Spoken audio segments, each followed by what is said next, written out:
దేవుని పిల్లైన మీ అందరికీ క్రీస్తునామ శుభాభివందనములు. ఈ ప్రతికూలమైన పరిస్థితుల్లో దేవుడు మనకిచ్చిన ఈ సమయమును బట్టి ఈ పునరుద్ధానపు సార్వత్రికంగా సంఘం జ్ఞాపకం చేసుకుంటున్న ఈ పునరుద్ధానపు దినంలో మరణ భయంతో పెట్టరేగిపోతున్న ఈ సమాజానికి మరణం అనేది భయపడవలసిన అవసరం లేదని, సంఘమంతా నిరీక్షణ కలిగి విశ్వాసులంతా ఎదురు చూడవలసిన ఒక నిశ్చత్వం ఉందని, దానికి ఆధారం క్రీస్తు పునరుద్ధానమని, దానికి నిలువెత్తు సాక్ష్యం యేసుక్రీస్తు జనన మరణ పునరుద్ధానమని మరొకసారి మనం జ్ఞాపకం చేసుకుంటాం. చూద్దాం, రోజు రోజుకి వస్తున్న ఈ వింతైన ఈ రోగాల మధ్య, రోజు రోజుకి వింటున్న ఈ వార్తల మధ్య సంఘముగా మనం చేయవలసింది ఏంటంటే, ఇవి సిద్ధపాటు దినాలని మనం జ్ఞాపకం చేసుకోవాలి. ఈ సందర్భంలో ఒక మాట చెప్తా. ఏ రోజు ఎవరు ఏ ప్రభుత్వం ఆలోచించని ఊహించని గడియలు ఇదిగో ఈరోజు మనం కళతో చూస్తున్నవి. సంఘముగా విశ్వాసిగా మనం అర్థం చేసుకోవాల్సింది ఏంటంటే, ఇలా ఊహించిన గడియలు కళలో కూడా ఎవడు ఊహించలేదు, కానీ జరుగుతుంది. ఇంత టెక్నాలజీ మనం సాధించి, ఇంత పురోగాభివృద్ధితో మనిషి ముందుకు అడుగులు వేస్తూ, రకరకాల వింతల వైపుకు రోజు రోజుకి ఆలోచన మగ్గు చూపుతున్న మనిషికి కంటికి కనిపించిన ఒక క్రిమికి విలవెల్లాడిపోతున్నాడు. దీన్ని బట్టి మనం నేర్చుకోవాల్సింది ఏంటంటే, మనం ఊహించినది జరిగి ఈరోజు ఇలా మనం నివ్వెరపోయి ఇల్లులకు పరిమితం అయిపోయాం. ఇది మనకి ఏమి నేర్పిస్తుందంటే, ఒకరోజు యేసుక్రీస్తు వారు రాకడ కూడా ఇలా ఊహించకుండానే జరుగుతుంది. మనం ఊహించినవి ఈ చరిత్రలో మన జీవితాల్లో జరుగుతాయి.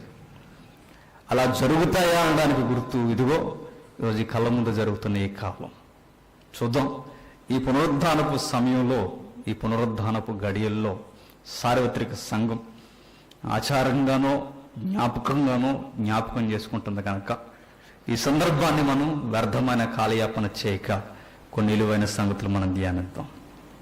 పునరుద్ధానం, క్రీస్తు పునరుద్ధానం మనకు తెలియాలంటే ఒక్కసారి మనం 3 రోజుల ముందుకు వెళ్ళాలి. ఇక్కడ నుండి 3 రోజుల ముందుకు వెళితే మనకి ఏం కనిపిస్తుంది అంటే, యేసుక్రీస్తు వారు కలవరి గిరి మీద ఆయన వేలాడుతూ ఉన్నప్పుడు యూదుల యొక్క, ఇశ్రాయేలీయుల యొక్క వాతావరణం మనకు కనబడుతుంది. యూదులు, ఇశ్రాయేలు ఆ టైంకి ఎలాంటి పొజిషన్లో ఉన్నారో మనకు తెలుసు. అది ఫెస్టివల్ అట్మాస్ఫియర్లో ఉన్నారు యూదులు, ఇశ్రాయేలు అంతా. ఎట్లా అంటే, అప్పటికి పస్కా పండుగ జరుగుతుంది. పస్కా పండుగ దాటిన వెంటనే వచ్చే పండుగ ఏంటంటే 7 రోజులు పులియని రొట్టుల పండుగ. దీని తర్వాత వచ్చి మరొక పండుగ ఏంటంటే ప్రథమ ఫలముల పండుగ. దీని తర్వాత వచ్చే పండుగ ఏంటంటే 50 రోజుల కాల వ్యవధితో వచ్చే పండుగ పెంతుకొస్తు పండుగ. అదే 7 వారాల పండుగ అంటారు. అంటే ఈ పండగ వాతావరణంలో ఇజ్రాయేల్ దేశం, లేదా అతను ఉత్తర భూభాగం కానీ ఇటు దక్షిణ భూభాగం కానీ, పండగ వాతావరణంలో తొలతూగుతున్న వాతావరణం. అది కరెక్ట్గా వాళ్ళు ఏదైతే పస్కా పండుగ జరిగిస్తున్నారో అదే పస్కా పండుగ లేదా ఆ పండుగ వాతావరణంలో యేసుక్రీస్తు వారు శిలువ మరణానికి రెడీ అయ్యారు. అయితే ఎందుకు ఆ పండగ వాతావరణాన్ని మనం జ్ఞాపకం చేసుకోవాలంటే, పండగ టైంలో ఇశ్రాయేలీయులు, యూదులు లేఖనాలని ఎక్కువగా పఠిస్తారు. లేఖనాలు పఠిస్తే ఏమైంది అంటే, యేసుక్రీస్తు వారు ఇచ్చిన కొన్ని స్టేట్మెంట్లకి, ఆయన క్లెయిమ్ చేసుకున్న కొన్ని పాయింట్స్కి లేఖనాలు వ్యతిరేకముగా వారికి కనిపించాయి. ఏం క్లెయిమ్ చేసుకున్నాడు ఆయన? ఇజ్రాయేల్ దేశానికి కొత్త రాజ్యాన్ని ఇస్తానన్నాడు ఆయన. మరలా నూతన శకాన్ని ప్రారంభిస్తానన్నాడు ఆయన. మరొక మాట ఆయన ఏమన్నాడంటే, నేను సాక్షాత్తు దేవుని కుమారుణ్ణి అన్నాడు. మరొక మాట ఆయన ఏం మాట్లాడాడంటే, ఇదిగో ఆ రాజ్యానికి నేనే రారాజుని అన్నాడు. ఇన్ని మాటలు ఆయన పలుకుతున్నప్పుడు ఇజ్రాయేల్ దేశం లేదా ఇశ్రాయేలీలనే ప్రజలు వారు ఏమి జ్ఞాపకం చేసుకున్నారంటే, ఓహో, అనేక మంది విప్లవకారులు వచ్చారు, మనకు విప్లవాన్ని సాధించి మనకు ఫ్రీడమ్ అన్నది ఒకటి ఇస్తారు అని. అర్బన్ సిటీ ఏదైతే ఉందో యెరూషలేం సిటీ, అర్బన్ సిటీలో ఉన్న ప్రజలైనా వారు కూడా బానిసలుగానే ఉండేవారు రోమ ప్రభుత్వం కింద. ఆ మాటలు మీరు బాగా వినాలి. పునరుద్ధానం అనే ఆ నిలువెత్తు సాక్ష్యం మనకు అర్థం కావాలంటే యేసుక్రీస్తు వారిని ఆ రోజు మొదటి శతాబ్దం ఎలాంటి దృష్టికోణంలో ఆయన చూసిందో ఒకసారి మనం కూడా ఆ వాతావరణంలోనికి వెళదాం. ఎందుకు సంఘం అంత ఖచ్చితంగా అటెన్షన్ ప్లే చేయగలిగిందో ఈరోజు సంఘం చూడగలిగితే చుట్టూ ఎన్ని జరిగిపోయినా, ఎలాంటి రోగాలు అనేకమైన వచ్చినా మన దృష్టికోణం, మన నిరీక్షణ ఏంటో మనకు అర్థమవుద్ది ఆది సంఘాన్ని చూస్తే. ఇలాంటి వాతావరణం జరుగుతుంది. ఆ రోజు జరుగుతున్నప్పుడు యూదులందరూ చూస్తున్నది ఏంటంటే ఈయన రాజు అన్నాడుగా అని. మరలా యూదులు గమనించింది ఏంటంటే ఈయన రాజ్యం అన్నాడుగా అని. వాళ్ళ కంటికి వాళ్ళ మదిలో ఎప్పుడు తేలియాడే రెఫరెన్స్ ఏంటంటే ద్వితీయోపదేశకాండం రెఫరెన్స్ ఎప్పుడు వారు ఊహల్లో తేలుతాయి. చూడండి ఒకసారి, ద్వితీయోపదేశకాండం 21వ అధ్యాయం, ద్వితీయోపదేశకాండం 21వ అధ్యాయం 22, 23 వచనాలు.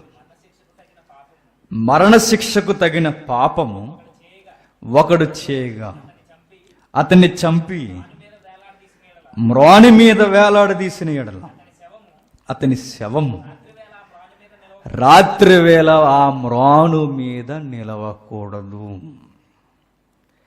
ఏమని ఆ రిఫరెన్స్ మాట్లాడుతుందో ఒకసారి చూడండి. యూదుల యొక్క దృష్టికోణం నుండి యేసుక్రీస్తు వారు క్లైమ్ చేసుకున్న వాతావరణం ఏదైతే ఉందో ఆ వాతావరణాన్ని లేదా ఆయన ఇచ్చిన స్టేట్మెంట్లని ఈ రిఫరెన్స్ నుంచి ఆయన చూడగలిగితే ఈ రిఫరెన్స్ ఒక్క మాటలో వారి దృష్టికోణంలో కొట్టుబడేస్తుంది.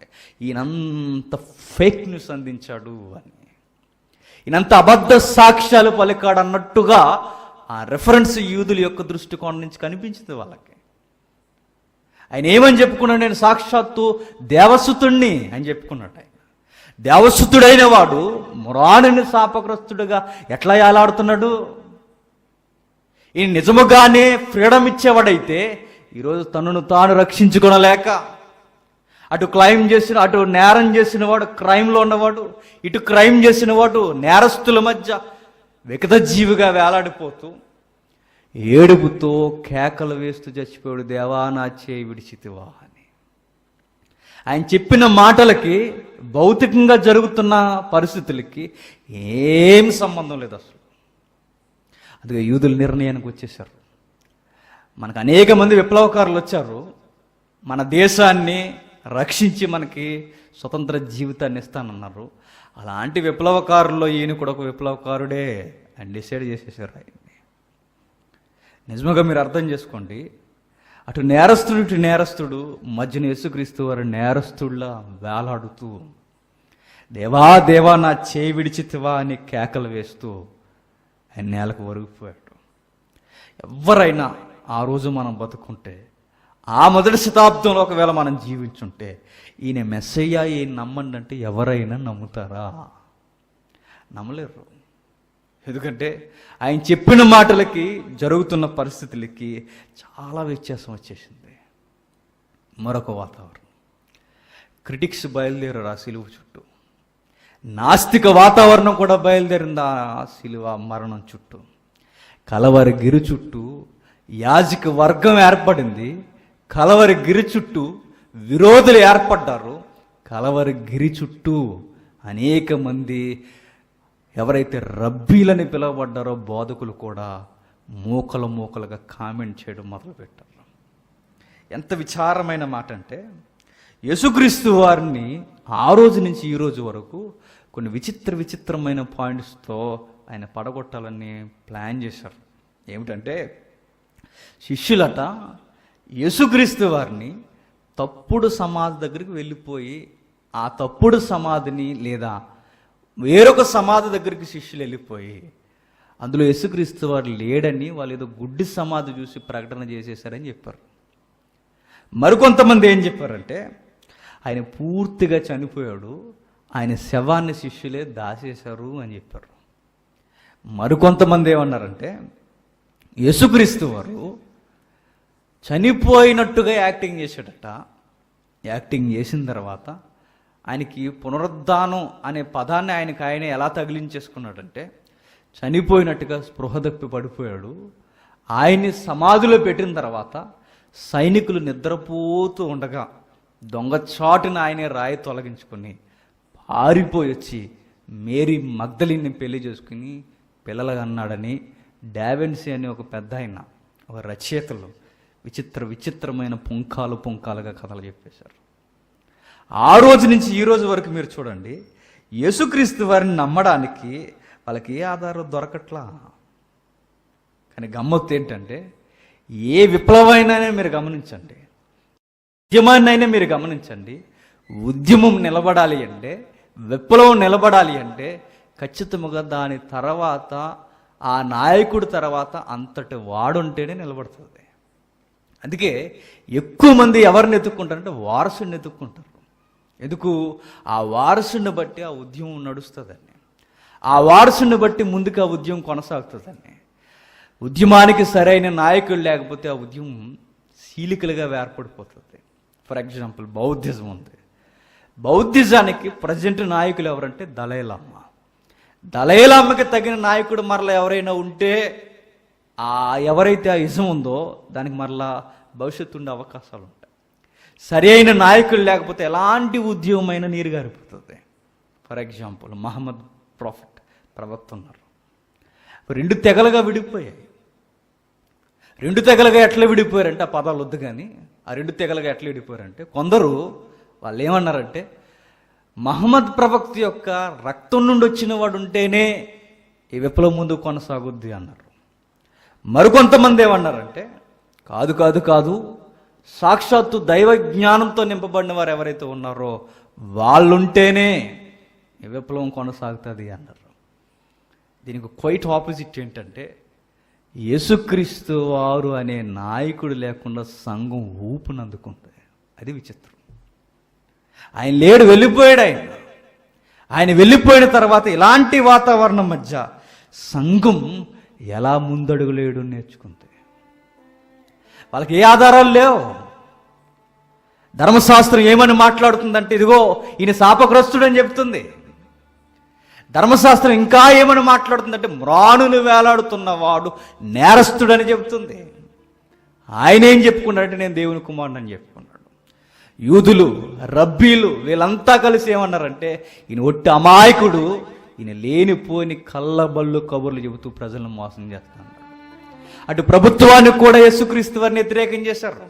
ఆయన మీద దేశద్రోహం కేసులు పెట్టేశారు. ఆయన మీద రాజుని అంటున్నాడు, ప్రజలను రేపుతున్నాడు, పన్ను కట్టొద్దు అంటున్నాడు. ఇలాంటి విచిత్రమైన కేసులు ఆయన మీద బనాయించేసి అతి దారుణంగా ప్రభుత్వాన్ని కూడా వ్యతిరేకం చేసేశారు.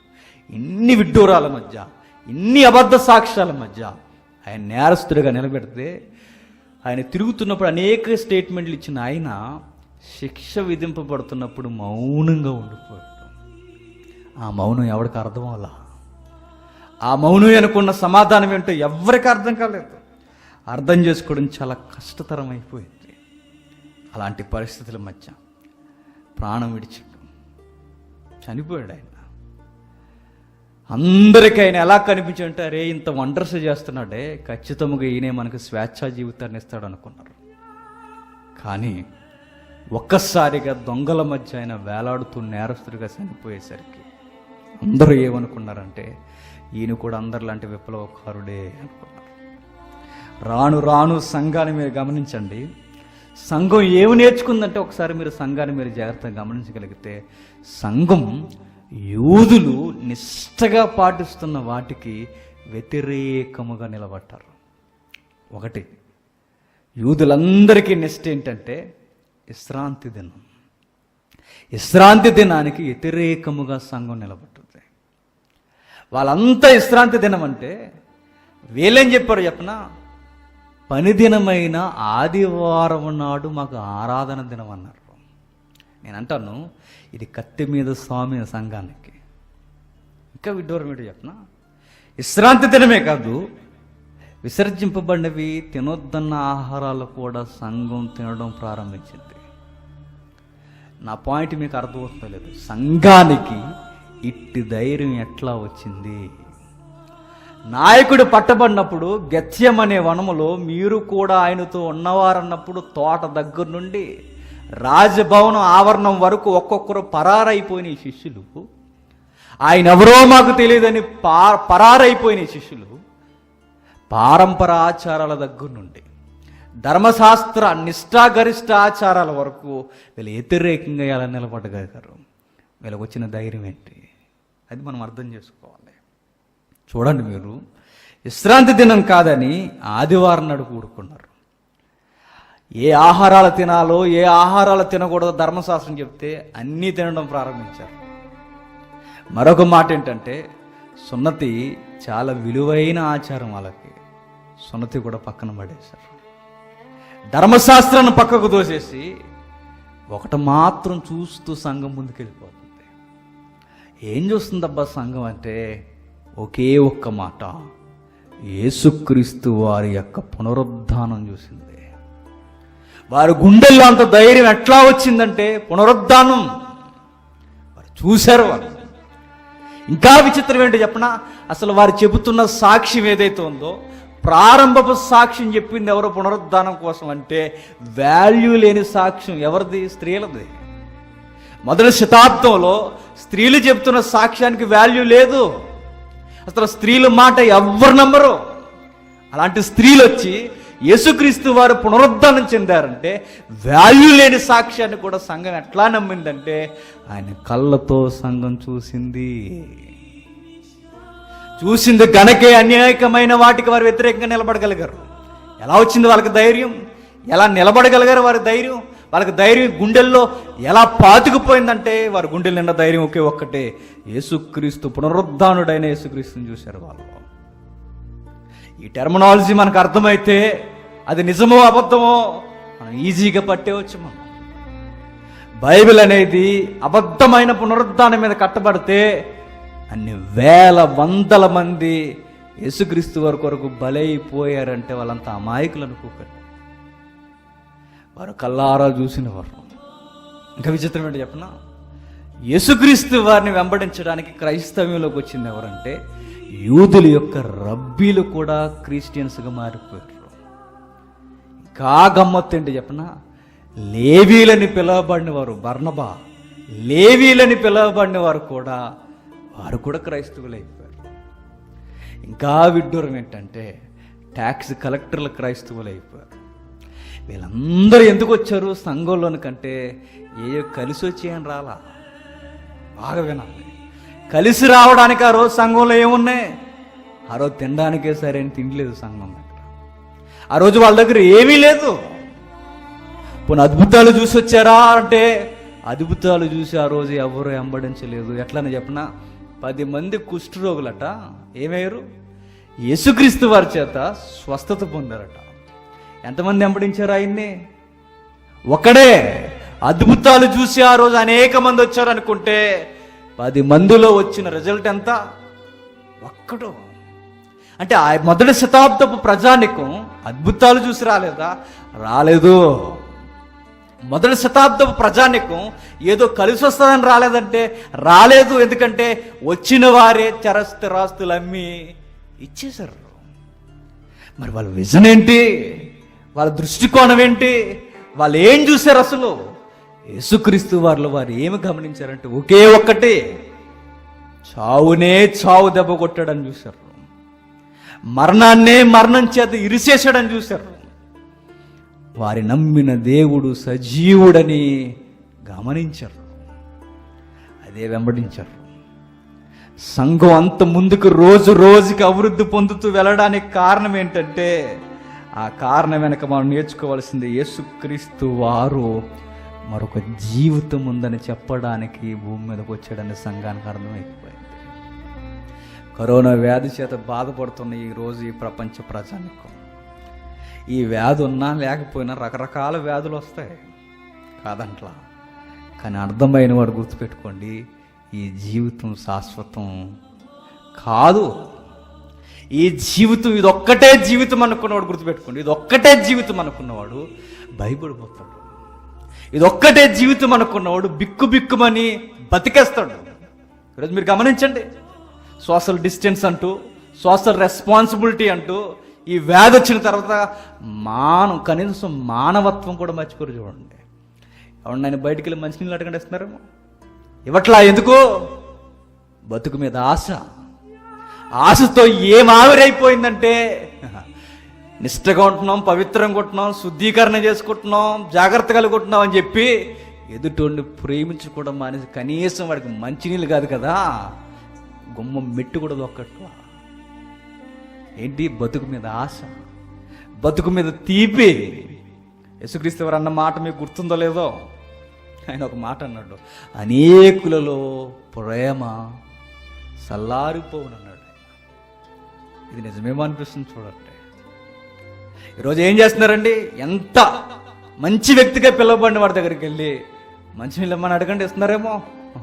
ఎవట్లా? ఈరోజు మీ ఇంట్లో ఉండి వెళ్తానండి, కొన్ని పనుల మీద నాకు ఆలస్యం అయిపోయిందని అడగండి ఉండనిస్తున్నారేమో. ఉండనివ్వట్లా. ఎందుకు? బతుకు మీద ఆశ. గమ్మత్తు ఏంటి చెప్పనా? ఈ గుండెల్లో బతకాలన్న ఆశ ప్రతి ఒక్కడికి ఉంది. డబ్బున్న వాళ్ళందరూ చేసిన ప్రయత్నం ఏంటంటే బతకాలనే ప్రయత్నం చేశారు. ఇది తప్పు కాదు. ఇది బతకాలని ఇష్టపడడం తప్పు కాదు. ఆ తృష్ణ పెట్టింది దేవుడే. మనిషి నిత్యము బ్రతకాలన్న ఆశ ఎక్కడి నుండి వచ్చిందంటే, ఎవరైతే సృష్టికర్త ఉన్నాడో సృష్టింపబడిన సృష్టంలోనికి ఆయన పెడితేనే వచ్చింది. చూద్దాం ఒకసారి ప్రసంగి గ్రంథం 3వ అధ్యాయం చూడండి. ఒకసారి ప్రసంగి గ్రంథం 3వ అధ్యాయం 1వ వచనం. ప్రతి దానికి సమయము కలదు, ప్రతి ప్రయత్నమునకు సమయము కలదు.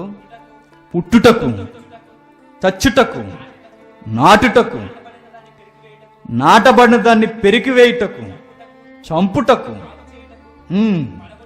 పడగొట్టుటకు, కట్టుటకు, ఏడ్చుటకు, దుఃఖించుటకు. 3:11 ఒకసారి చూద్దాం. 3వ అధ్యాయం 11 వచనం. దేని కాలమునందు అది చక్కగా నుండునట్లు సమస్తమును ఆయన నియమించి ఉన్నాడు. ఆయన శాశ్వత కాల జ్ఞానమును నరుల హృదయమందు ఉంచి ఉన్నాడు. నరుల హృదయంలో ఏముంచాడట? శాశ్వత కాలపు జ్ఞానము. ఎక్కువ కాలం ఉండాలని, ఎక్కువ కాలం జీవించాలని స్థిరమైన ఆలోచన కలిగి ఉండి మేము ఎప్పుడు జీవించాలని మనిషికి ఆశ ఉంది. నేను ఒక మాట అంటా, కష్టాలు ఉన్నాయి కాబట్టి చచ్చిపోవాలనుకుంటాం, కానీ కష్టాలు లేకపోతే ఎవడైనా చనిపోవాలనుకుంటాడా? చెప్పండి. ఎందుకు ఆత్మహత్యలు చేసుకుంటారు? ఊహించింది జరగదు కాబట్టి. ఎందుకు చనిపోవాలనుకుంటారు? వారు అనుకున్న జీవితం వారికే వ్యతిరేకంగా నిలబడుతుంది కాబట్టి. గమ్మత్తు ఏంటంటే, ఏ ఇబ్బంది లేకుండా మంచిగా జీవితం కొనసాగిపోతే ఏ మనిషి అయినా చనిపోవాలనుకుంటాడా? బతికెళ్ళనుకుంటాడు. ముసలమ్మ దగ్గరికి వెళ్ళి కూడా చివరి రోజు నువ్వు మాట్లాడు, బతకాలనే ఉందరా అని అడుగుతే మనిషికి ఉండాలనే ఆశ, కానీ ఎందుకు ఉండలేకపోతున్నాడు చెప్పనా? కారణం ఒకే ఒక్కటే, బ్రతకాలన్న ఆశకి ఈ బ్రతుక్కి మధ్య పాపం అనేది అడ్డొచ్చేసింది. ఏదైతే ఆ పాపం ఉందో ఆ పాపమే ఈ మరణపు కాడిని తెచ్చి భుజాల మీద వేసింది. ఆ మరణం మనుషులను కబలించడం ప్రారంభించింది. మనిషి అంటే ఎప్పుడు గుర్తుపెట్టుకోండి, యేసుక్రీస్తు వారి పునరుద్ధానం మనకు బాగా అర్థమైతే మనిషి అన్న దానికి అర్థం మనకు అర్థమవుతుంది. మనిషి అంటే ఎప్పుడు చాలామంది ఒక తప్పుడు వ్యాఖ్యానం చెప్పేవారు. నేను కూడా చాలా కాలం నమ్మాను అది. నేను అంటే ఇది కాదని, ఏంటది? బాడీ కదట. నేను అంటే ఆత్మని, నేనన్నది లోనుందని, నేనన్నది బయటది కాదని. ఇది తప్పుడు వ్యాఖ్యానం. అంటే నేను అంటే ఏంటి చెప్పిన, శరీరము ఆత్మ కలిస్తేనే నేను అనేది. శరీరము కలవాలి, ఆత్మ కలవాలి. మనిషి అన్న దానికి బైబిల్ ఇస్తున్న సాక్ష్యం ఏంటంటే ఆది కాండం నుండి మనకు కనబడుతుంది. నేలమట్టితో నరుణ్ణి చేసి వాడి నాసికారంధ్రంలో జీవవాయువును ఊదితే ఏమయ్యాడు? మనిషి జీవించి ప్రాణి అయ్యాడు, మనిషి అయ్యాడు. మనిషి అనగానే ఒక్కదాన్నే కొలవకండి. మనిషి అంటే శరీరము ఆత్మ కలయిక. కానీ రెండు విడిపోతున్నాయి. ఆ రెండు ఎక్కడ విడిపోతున్నాయి అంటే ఒకే ఒక్కటి, చావు అనే దాంతో విడిపోతున్నాయి. ఆత్మట చాలామంది అనుకుంటాం చనిపోయిన వెంటనే పరలోకానికి వెళ్ళిపోతుంది, దేవుని దగ్గరికి అనుకుంటాం. వెళ్ళదు. అది ఇంటర్మీడియట్ స్టేజ్లో ఉండిపోతుంది, మధ్యస్థం. అది ఎక్కడ ఉంటుందంటే విశ్రాంతి అనే ఒక స్థలంలో ఉండిపోయింది. ఎందుకు ఉండిపోయింది? ఎందుకు దేవుని దగ్గరికి వెళ్ళలేదు? ఎందుకు దేవుని దగ్గరికి ఇంకా చేరుకోలేదు? ఆ నిత్యత్వానికి ఎందుకు వెళ్ళలేదంటే ఆ నిత్యత్వానికి ఆత్మ ఒక్కటే వెళ్ళదట, మరి ఈ శరీరము కూడా వెళుద్ది. యేసుక్రీస్తు పునరుద్ధానం మనకు ఏమి నేర్పిస్తుందంటే ఆయన ఎట్లా వెళ్ళాడో ఒకరోజు మనం కూడా అట్లానే వెళతామని పునరుద్ధానం నేర్పిస్తుంది. శరీరం ఈరోజు ఇక్కడ పూర్తి చేశారు కదా, ఇది ఏమైందంటే ఈరోజు ఇక్కడ ఉంది, మరలా దీన్ని ధరించుకోవడానికి ఒక రోజున ఆత్మ మరలా తిరిగి వస్తుంది. ఆత్మ శరీరం కలవాలి. ఈ రెండు కలవాలి అంటే ఈ రెండింటి మధ్య ఒకటి జరగాలి. నా పాపాన్ని ఆ కలవరి గిరివైపు చూసి వేలాడిపోతున్న ఆయన యొక్క జీవిత సాక్ష్యాన్ని నా జీవితంలో ఒప్పుకోవాలి. ఆ రక్తాన్ని నా బతుకులో నేను స్వీకరించాలి. ఆ నామాన్ని నా బ్రతుకులో నేను ఒప్పుకోవాలి. ఎప్పుడైతే నేను ఒప్పుకున్నానో నాకు అప్లై అయ్యేది ఏంటంటే నా మీద ఉన్న పాపం కొట్టివేయబడుతుంది, నా మీద ఉన్న పాపం రుణం చెల్లింపబడుతుంది. నాకు వచ్చేది ఏంటంటే పునరుద్ధానం అనే ఒక భద్రత ఆయన యందు భద్రం చేయబడుతుంది. ఆయన యందు అది ఉందా అంటే ఉందనడానికే ఆయన ఏం చేశాడు? మరణించి తిరిగి లేచాడు. ఈరోజున్న మనకు అర్థమైందో లేదో నాకు తెలియదు, కానీ పూర్వకాలపు యోబు గారికి మాత్రం ఈ విషయం అర్థమైంది. చూద్దాం ఒకసారి త్వరగా. యోబు గ్రంథం 19వ అధ్యాయం.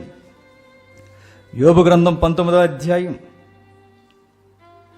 26వ వచనం. ఇలాగున నా చర్మము శరీరముతో నేను దేవుని చూసేదను, నా మట్టుకు నేనే చూసేదను.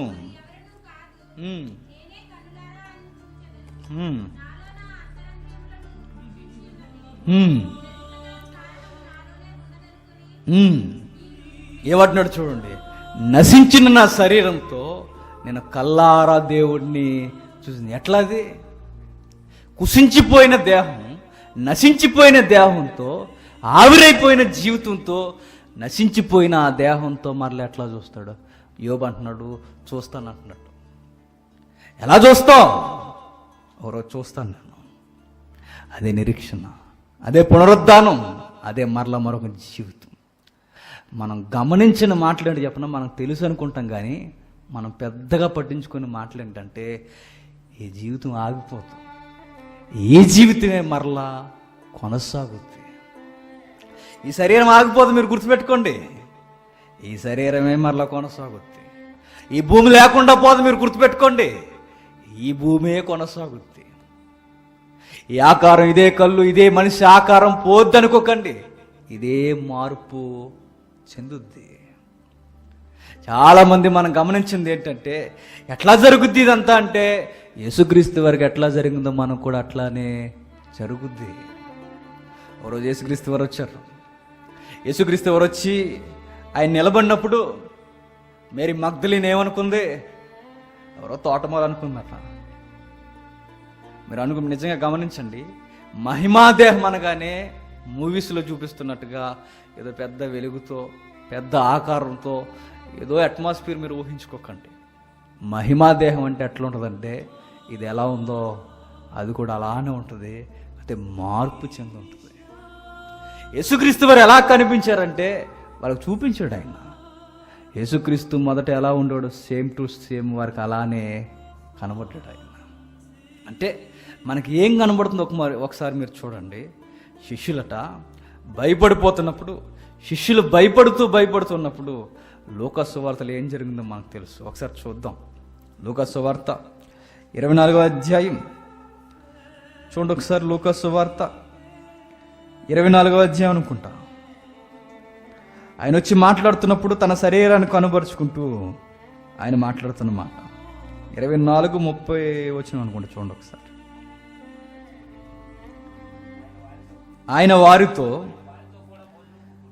ఆయన వారితో కూడా భోజనము కూర్చున్నప్పుడు ఒక రొట్టెను పట్టుకొని స్తోత్రము చేసి దానిని విరిచి వారికి పంచిపెట్టగా వారి కన్నులు తెరవబడి 38, 39 చూద్దాం. అయితే వారు దిగులుపడి భయాక్రాంతులై భూతము తమకు కనబడినని తలంచిరి. అప్పుడు ఆయన, మీరెందుకు కలవరపడుచున్నారు? మీ హృదయములలో సందేహములు పుట్టనేలా?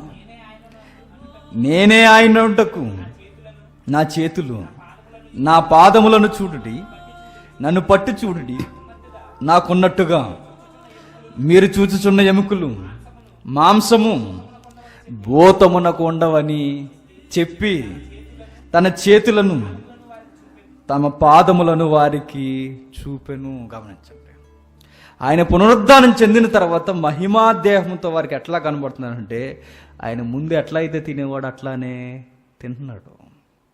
ముందు ఎలా అయితే కనబడేవాడు అలానే కనబడుతున్నాడు. అవే చేతుల్లా, అవే కాళ్ళులా, అవే దేహంలా, అవే కళ్ళు, అదే ఆకారంతో వారికి కనబడుతున్నారు. చూడండి, అంటే పునరుద్ధానం అనేది మనకి ఏమి నేర్పిస్తుందంటే, జీవితం ఎక్కడితో ఆగిపోవట్లేదు, జీవితం కొనసాగుద్ది అని.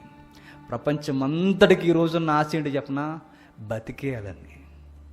విశ్వాసులుగా మనకు ఉండాల్సిన ఆశ ఏంటో చెప్పనా? ఆయన యందు నిరీక్షించిన వానికి ఏ ఆటంకము లేదు. ఇది ఆగిపోదు, ఇది కొనసాగుద్ది. ఎప్పుడు నుండి కొనసాగుద్ది అంటే, ఆత్మ అయితే దేహాన్ని విడిచిడొద్దేమో కానీ అది మరలా వచ్చి జీవితాన్ని కొనసాగుద్ది. అది చివరి మజిలీ కదట, ఆ మజిలీ నిత్యం ఉంటూనే ఉంటుందట. యేసుక్రీస్తు వారి దేహాన్ని ఆ రోజు మనం చూస్తుంటే ఏం కనబడుతుందంటే, వారు గుర్తించే ఆకారంలాగే వారు కనిపించాడు. మనిషిలాగే కనిపించాడు ఆయన. వింత జీవిలా, మరొక విడ్డూరమైన ఆకారంలో ఆయన ఏం కనిపించలేదు. ముందు ఎలా ఉండేవాడు, తర్వాత కూడా అలానే కనిపించాడు. అదే నేల మీద నడిచాడు, అవే ఆహారం తిన్నాడు, వారితోనే కూర్చున్నాడు. ఎప్పుడు ఎలా అయితే మాట్లాడాడు వారితోనే మాట్లాడాడు. పునరుద్ధానంలో కూడా మనకు జరిగేది ఏంటంటే, ఈ ఆకారం మార్పు చెంది మరలా ఇదే జీవితం కొనసాగుతుంది.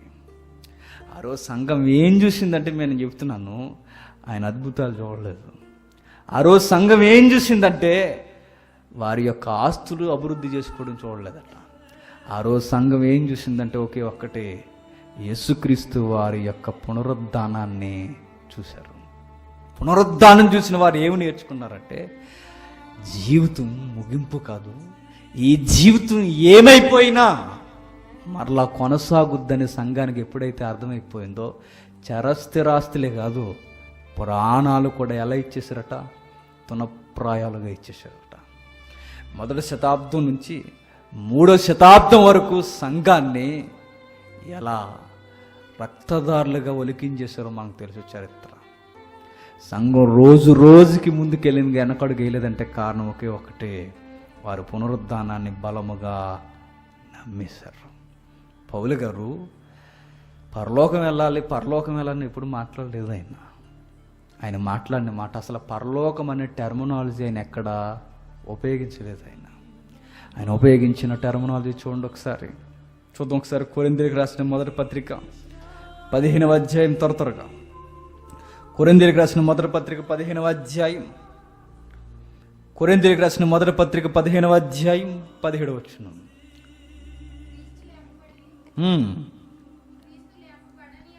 క్రీస్తు లేపబడని యెడల మీ విశ్వాసము వ్యర్థమే,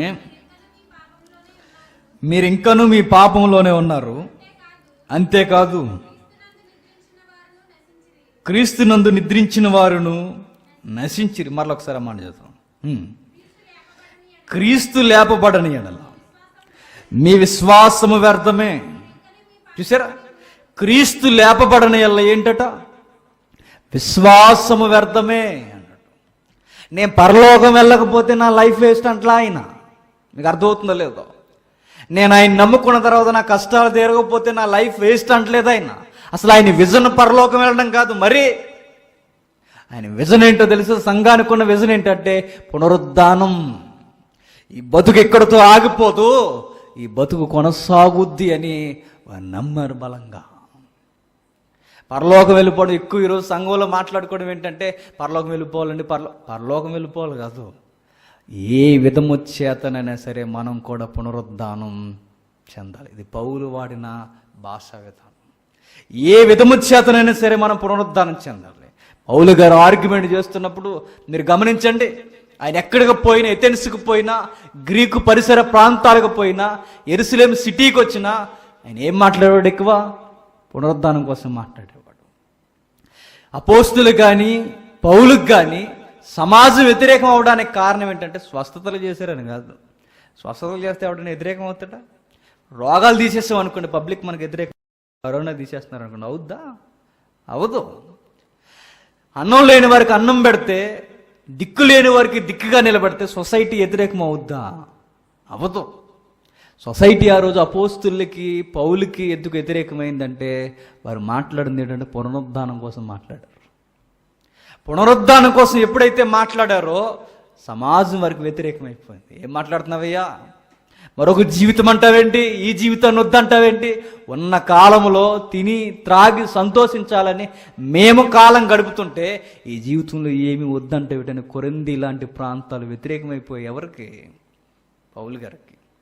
ఆ పరిస్థితులు మనకి ఏమి నేర్పిస్తున్నాయంటే ఏమీ జరగకపోయినా ఈరోజు స్వస్థతలు ఉన్నాయని చెప్పుకుంటున్న అనేక మంది కోట్ల రూపాయలు సంపాదించి మేడలు మిద్దెలు కట్టేసి వారు అందలాల మీద కూర్చుంటే ఒరిజినల్గా స్వస్థతలు చేసిన వారు మాత్రం వాళ్ళు ఏమీ సంపాదించుకోకపోవడానికి కారణం ఏంటంటే వారు ఎక్కువగా మాట్లాడిన దేని గురించి? పునరుద్ధానం గురించి. ఈరోజు ప్రసంగికులు గొప్ప గొప్ప వ్యక్తులుగా, సెలబ్రిటీలుగా నిలబడిపోతున్నారు.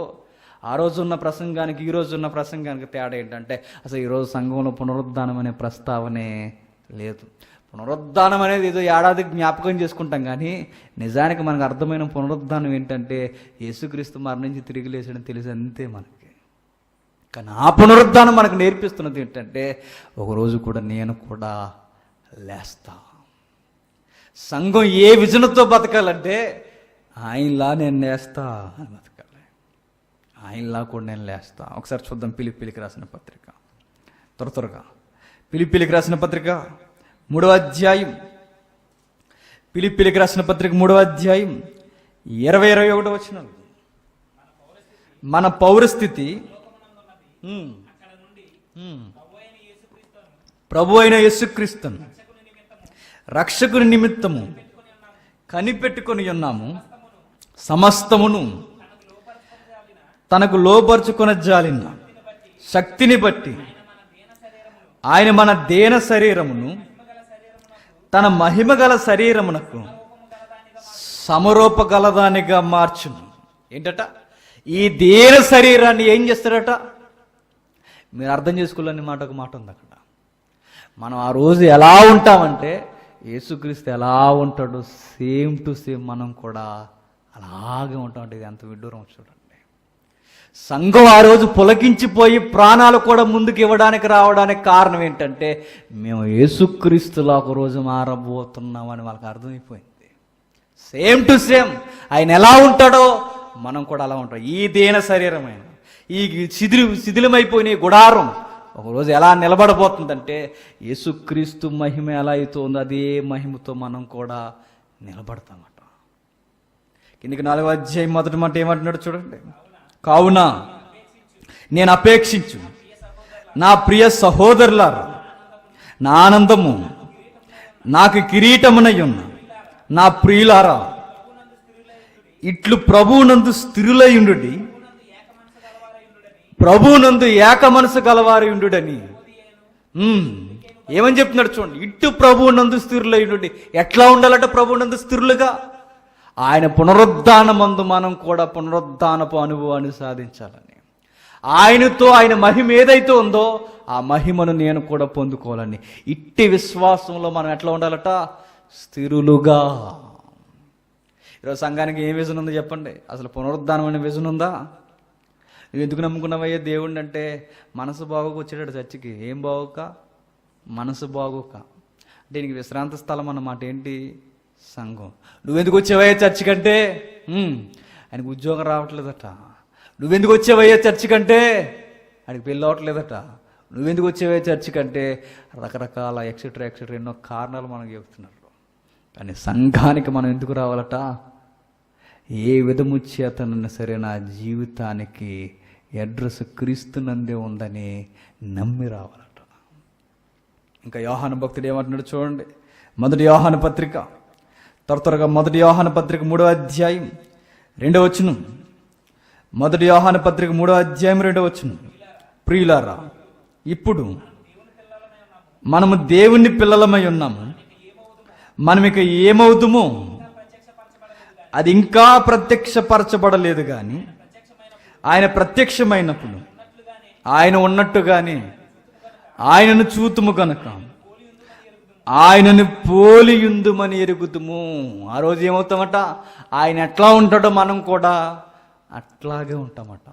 ఏది ఆ దేహం అంటే ఏదో అనుకోకండి. మహిమా శరీరం అంటే ఎక్కడి నుండో వస్తుంది అనుకోకండి.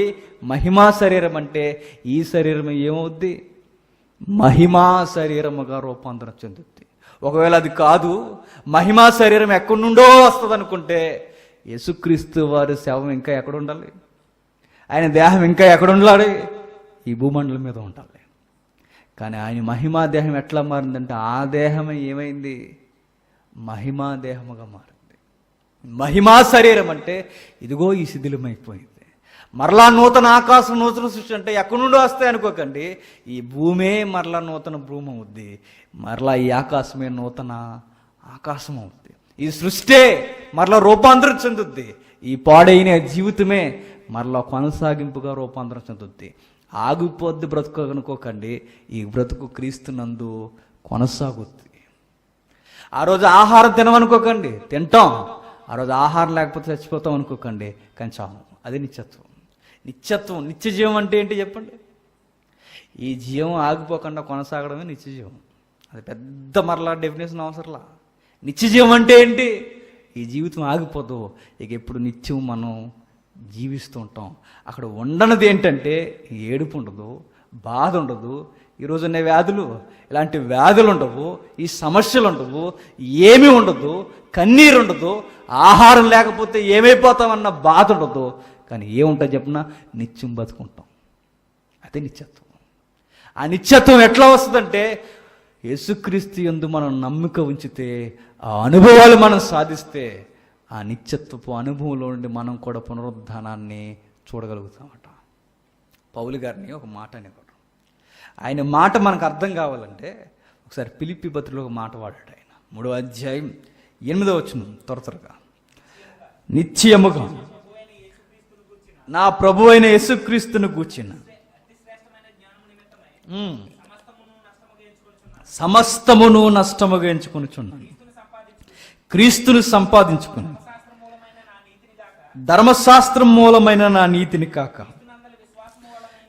క్రీస్తు వలనైన విశ్వాసం వలనైన నీతి, అనగా విశ్వాసమును బట్టి దేవుడు అనుగ్రహించి నీతి గలవాడనై ఆయన యందు అగపడి నిమిత్తము ఏ విధము చేతనైనను మృతుల్లో నుండి నాకు పునరుద్ధానం కలగవలనని ఆయన మరణ విషయంలో సమాన అనుభవం గలవాడనై ఆయనను ఆయన పునరుద్ధాన బలమును ఎరుగు నిమిత్తము ఆయన శ్రమలలో పాలుబాడునై అగుట ఎట్టిదో ఎరుగు నిమిత్తము సమస్తమును నష్టపరుచుకొనుచున్నాను. బాగా వినండి. విశ్వాస జీవితం తేలిపోయేది ఇక్కడే.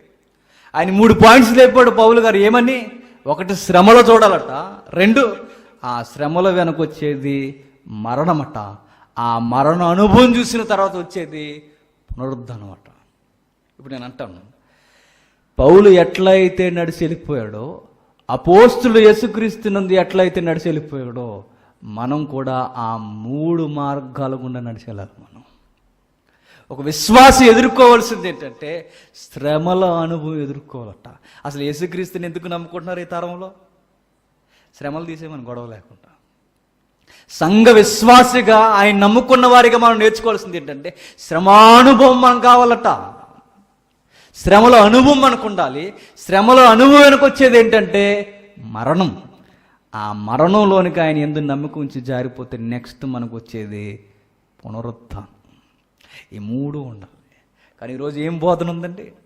ప్రాస్పరిటీ గాస్పల్ ఈరోజంతా వచ్చేయండి, నమ్ముకోండి, మీకు శ్రమ వచ్చేయండి, ఆయన నమ్ముకోండి, రాయితీలను ఎత్తుక్కోండి, ఇదే. కానీ బైబిల్ యొక్క భక్తి విధానం, ఆది సంఘపు వైఖరిని మీరు గమనించండి. శ్రమల గుండా సంఘం నడిచి వెళ్ళిపోయింది. ఎందుకు శ్రమలు కలుగుతున్నప్పుడు కిమ్మని మాట్లాడలేదు వాళ్ళు?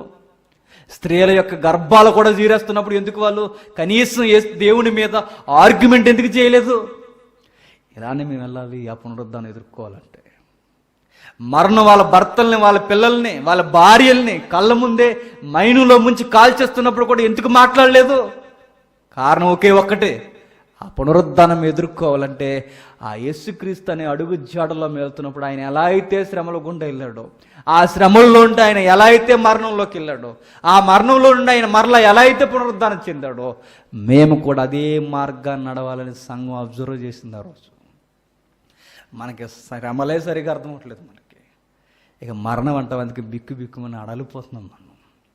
నిజంగా నేను చెప్తాను, కరోనా వస్తే నిజమైన క్రైస్తవుడికి ఏమన్నా నష్టమా చెప్పండి? ఉంటే బతుకుంటే నీకు సాక్షిగా ఉంటాం, లేకపోతే పోతాం ఆయన దగ్గరికి. అంతే, వెళ్ళిపోవలసిన వారమేగా. ఎప్పటికైనా ఆయనతో అంటుగట్టి బ్రతకాల్సవలసిన వారమేగా మనం. నష్టం ఏముంది చెప్పండి? ఆ రోజు పౌలు గారి జీవిత విధానాన్ని మీరు గమనించండి. ఆ రోజు పౌలు గారి యొక్క జీవన శైలి మీరు గమనించండి. ఎందుకు ఇంత నష్టంగా చేసుకుంటున్నావు? నీకు పేరు ప్రఖ్యాతులు ఉండేవి, సమాజంలో నీకంటే ఒక గుడ్ విల్ ఉంది, సమాజంలో నీకంటే ఒక ప్రాపర్టీ ఉంది, అన్నీ ఉన్నాయిగా. పౌలు ఎందుకు నష్టం చేసుకుంటున్నావు అంటే ఆయన పునరుద్ధానపు అనుభవాన్ని నేను ఎట్లా అయినా సరే అది నా విజన్ అన్నాడు ఆయన. క్రీస్తు లేపబడకపోతే నా విశ్వాసం వ్యర్థం అన్నాడు తప్ప నేను పరలోకం వెళ్ళకపోతే నా లైఫ్ వేస్ట్ అని లేదు. ఆయన లేపబడ్డాడంటే నేను కూడా ఒక రోజు లేపబడతాను. నా నిరీక్షణకు ఆధారం ఏంటంటే ఆయనే అన్నాడు ఆయన. మరొక గమ్మత్తు చూద్దాం. కొరింథీయులకు రాసిన మొదటి పత్రిక 15వ అధ్యాయం. త్వరగా కొరింథీయులకు రాసిన మొదటి పత్రిక 15వ అధ్యాయం 42-43 వచనాలు. మృతుల పునరుద్ధానం అలాగే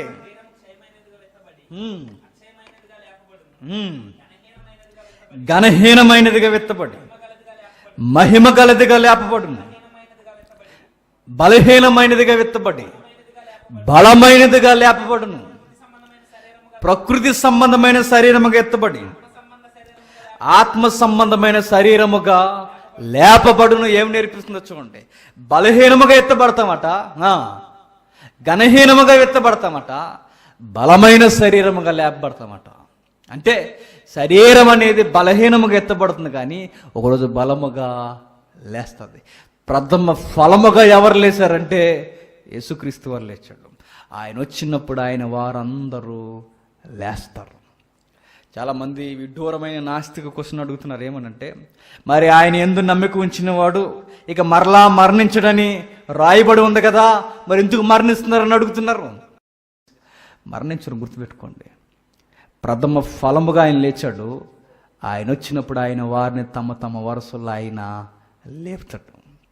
ఇది నమ్మాల్సిందే. ఆయన వచ్చినప్పుడు తమ తమ వరుసల్లో అందరూ లేపబడతారు. ఆ రోజు పరలోకానికి వెళ్ళేది ఆత్మ ఒక్కటే కాదు, ఆ రోజు పరలోకానికి వెళ్ళేది ఈ దేహము కూడా ఆత్మతో కలిసి బయలుదేరుతుంది. ఆ రోజు అక్కడ ఏముంటుందంటే ఈ భూలోకం మరలా అక్కడ ఉంటుంది. ఈ భూమి మార్పు చెందుద్ది, ఈ ఆకారాలే మార్పు చెందుతాయి. మరలా ఈ సెన్స్ ఏదైతే ఉందో అది దైవికమైన వాతావరణంలోనికి మనం నిమగ్నం అయిపోతాం. క్రీస్తు పునరుద్ధానం మనకి ఏమి నేర్పిస్తుందంటే, ఇలాంటి భయంకరమైన మరణ భయాలు ఎన్నొచ్చినా విశ్వాసిగా నువ్వు భయపడవలసిన అవసరం లేదని పునరుద్ధానం నాకు నిలువెత్తు సాక్ష్యముగా ధైర్యాన్ని ఇస్తుంది.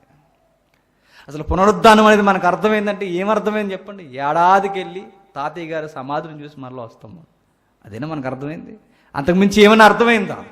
వెళతాం వస్తాం, వెళ్ళి ఏం చేసామంటే ఏం చేయాలా, ఆడికి వెళ్ళి ఏదో నిట్టూరు పిడిచి వచ్చేస్తాం. కానీ గుర్తుపెట్టుకోండి, ఒకరోజు నేను కూడా అక్కడ నిద్రించడానికి వెళ్ళాలి. నిద్రించి నేను క్రీస్తునందు ఒకరోజు మరలా నేను లేస్తా. ఇప్పుడున్న ఆత్మలన్నీ ఎక్కడికి వెళ్తున్నాయంటే అవి విశ్రాంతి స్థలానికి వెళ్తాయి.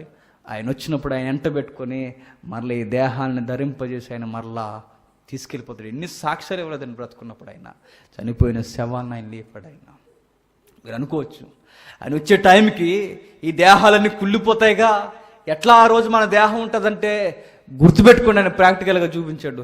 కుళ్ళిపోయిన లాజర్నే ఏం చేశాడు? ఆయన లేపాడు. ఆయన ఇంకా మీరు బైబిల్లో చూడగలగండి, ఎముకలకి మరల నూతన ఆకారం ఇచ్చాడు యెహెజ్కేలు కాలంలో.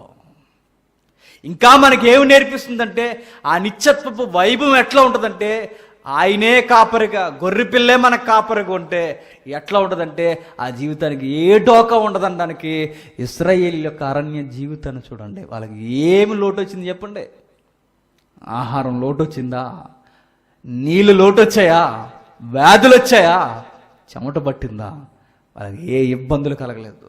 నిత్యత్వం ఎలా ఉంటుందంటే ప్రాక్టికల్గా బైబిల్ చరిత్రలో మనకు కనబడుతున్నాయి. ఆయన మరలా వస్తాడు, వచ్చిన ఆయన మనల్ని అందరినీ తీసుకెళ్ళిపోతాడు. వెళ్ళిన తర్వాత మనం ఎలా ఉంటామంటే ఆయన ఎట్లా ఉంటాడో మనం కూడా అట్లానే ఉంటాం. ఈ మధ్యలో మనం చేయాల్సింది ఏంటంటే ఆ కలవరి గిరి మీద త్యాగం ఎందుకు జరిగిందో మనం అర్థం చేసుకుని మన నోటితో మన పాపాలు ఒప్పుకోవాలి. జీవితం మీరు గుర్తుపెట్టుకోండి, ఈ జీవితం ముగిసిపోదు, ఈ జీవితం ఏమవుద్ది? కొనసాగుద్ది అనడానికి సాక్ష్యం పునరుద్ధానం.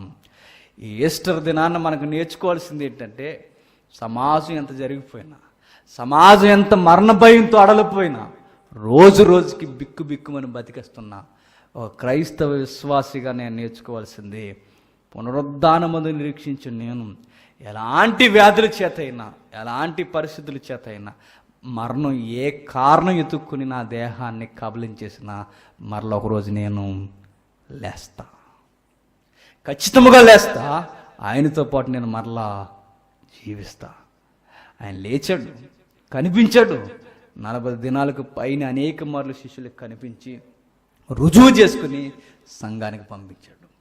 అప్పుడు సంఘం ఊపినందుకుంది. మీరు చూడండి, అప్పటి వరకు కుందేళ్ళ 4 గోళ్ల మధ్య దాక్కున్న శిష్య గణాంగం ఒక్కసారిగా ప్రాణాలు ఇవ్వడానికి ముందుకు ఎట్లా వచ్చిందంటే వారు పునరుద్ధానం నిజమని కళ్ళతో చూశారు. వాళ్ళు రబ్బీలు వ్యతిరేకమైపోయారు. సున్నతి ఆచరించట్లేదు. విశ్రాంతి దినాన్ని మీరేశారు. ఆచార కర్మకాండలన్నీ పక్కకు దోచేశారు. కొత్త విధానాన్ని అవలంబిస్తున్నారు. ఎవరిని చూసి నడుస్తున్నారంటే ఆ యేసుక్రీస్తు మాదిరి అన్న దాన్ని చూసి నడిచేస్తున్నారు. వీళ్ళకి ఎక్కడిది ఈ ధైర్యం? వాళ్ళు ఏమన్నా చిన్నవారా అంటే, వాళ్ళు ఏమన్నా పెద్దవారా చిన్నవారంటే ఆ రబ్బీల్ని ఎవరు ఎదిరించగలరు చెప్పండి? ఎవరు ఎదిరించలేదు. యేసుక్రీస్తుల యొక్క శిష్యులు పట్టికను మీరు తీయండి. ఒకే ఒక్కడు అర్బన్ సిటీకి సంబంధించిన ఇస్కరియోతు యోధ, మిగిలిన వారందరూ గ్రామీణ వాతావరణానికి సంబంధించిన వారే. ఇస్కరియోతు యోధ తప్ప మిగిలిన వారంతా గ్రామీణ వాతావరణానికి సంబంధించిన వారు. ఈ గ్రామీణ యువకులు, ఈ గ్రామీణ ప్రజానికం అంతగా సంఘాన్ని అభివృద్ధి చేయడానికి కారణం ఏంటంటే వారు నమ్మింది, ఊపిరిలా భావించింది ఒకే ఒక్కటి, క్రీస్తు పునరుద్ధానం. అంటే ఈస్టర్ దినం మనకి ఏమి నేర్పిస్తుందంటే భయపడవలసిన అవసరం లేదని మనకి నేర్పిస్తుంది. దేనిని గురించి భయపడవలసిన అవసరం లేదు, ఎందుకంటే ఈ జీవితం ఇక్కడతో ఆగిపోతాం. సమాజానికంటే అర్థం కాలేదు, కనీసం మనకైనా అర్థం అవ్వాలి కదండి. మనకు అర్థమై మనం ఏం చేయాలి? మానవత్వాన్ని కూడా కోల్పోయి బిహేవ్ చేస్తున్నామంటే మీరు గుర్తుపెట్టుకోండి, అసలు మనకి బతుకు మీద ఏమాత్రం అవగాహన ఉందో? ఏమాత్రం అవగాహన ఉంది చెప్పండి? నిజముగా విశ్వాసం కలిగిన వారం అయితే అసలు ఇవేమి మనల్ని భయపెట్టవు. నేను చెప్తున్నాను, ఇంతకన్నా భయంకరమైన వస్తాయి. రేపొద్దున నీళ్ళు తాగితే చచ్చిపోతున్న రోజులు కూడా వస్తాయి. రేపొద్దున గాలి పీరిస్తే చచ్చిపోతున్న రోజులు కూడా వస్తాయి. ఇన్ని అనేకమైన వస్తాయి. మీరు గుర్తుపెట్టుకోండి, ఇవేవి మనం భయపెట్టకూడదు. మనం నేర్చుకోవాల్సింది ఏంటంటే ఈ చుట్టూ ఇన్ని జరుగుతున్నాయంటే నా వరుడు సమీపాన్నే ఉన్నాడని అర్థం చేసుకోవాలి. ఆయన రాబోతున్నాడని అర్థం చేసుకోవాలి. సంఘం సిద్ధపడవలసిన రోజులను అర్థం చేసుకోవాలి. చుట్టూ మరణ కోసం నిండిపోయింది, మరణం చేత పెట్టరేగిపోతుంది. మనం గుర్తుపెట్టుకోవాల్సింది ఏంటి చెప్పనా? పోతే నేనైనా పోవాలి, లేదా ఆయనైనా రావాలి. రెండిట్లో ఏది జరిగినా ఆయన ముందు నేను నిలబడాలి. నిలబడి నేను కలంకం లేని కన్యగా ఆయన ఎదుట నేను నిలబడాలి. ఈ నిరీక్షణ, ఎలాంటి జీవితం మనం కలిగి ఉండాలని ఇన్ని హెచ్చరికలు మనకు కనబడుతున్నాయి. ఇది చూసి మనం నేర్చుకోవాలి. మరొక మాట, ఇన్ని తెగుళ్ళ మధ్య మనం నేర్చుకోవాల్సింది ఏంటంటే, ఎవరైతే అప్డేట్ దేవుళ్ళు ఎవరైతే ఉన్నారో వీళ్ళందరూ నోటి మీద వేలేసుకునే రోజు కూడా వచ్చేసింది. ఎట్లనే చెప్పనా? చివరిగా ఐగుప్తి మీదకి తెగుళ్ళు వచ్చాయి. ఐగుప్తి మీదకి తెగుళ్ళు వచ్చినప్పుడు 10 తెగుళ్ళు ఎవరి మీదకి వచ్చాయి? ఐగుప్తి దేవతల మీదకి వచ్చాయి. నేనంటే నీ కరోనా వ్యాధి ఏదైతే ఉందో ఈ తరం దేవుళ్ళు దేవతల మీదకి వచ్చేసి అంటున్నాను. ఈ తరం దేవుళ్ళు దేవతలు ఎవరు చెప్పినా? ఏమైపోయారు ఈ సినిమా దేవుళ్ళందరూ? ఇంటికి పోయి గిన్నెలు కడుక్కుంటున్నారు. ఏమైపోయారు ఈ క్రికెట్ దేవుళ్ళందరూ? ఇంటికి పోయి భార్యలతో బాత్రూమ్లు కడుక్కుంటున్నారు. ఏమైపోయారు ఈ సోషల్ ఏ సమాజంలో సొసైటీలో సెలబ్రిటీగా పెరిగిన ఈ దేవుళ్ళు ఏమైపోయారు? ముక్కు మీద వేయలేదు. ఐగుప్తి దేవీ దేవతలు ఎలా అయితే నోరు మూసుకొని కిమ్మ నుండిపోయాయి, అవన్నీ మాయా స్వప్నాలని ఈరోజు సొసైటీలో పిలబడుతున్న ఈ నూతన దేవుళ్ళందరూ ఏమైపోయారు? కిమ్మని ఒక్క వ్యాధి దెబ్బకు అందరూ మడుచుకుని ఇంట్లో కూర్చున్నారు. నేను అంటాను, ఇండైరెక్ట్గా మనం నేర్చుకోవాల్సింది ఏంటంటే, దేవుడు పట్టించుకోవడం మానేస్తే సమాజం ఏమైపోద్దనడానికి నిలువెత్తి సాక్ష్యం ఇప్పుడు కనబడుతుంది మనకు ధ్యానాల్లో. ఆయన పట్టించుకోవడం మానేశాడో మనిషి ఊపిరి పీల్చుకోవడం కూడా అసాధ్యం.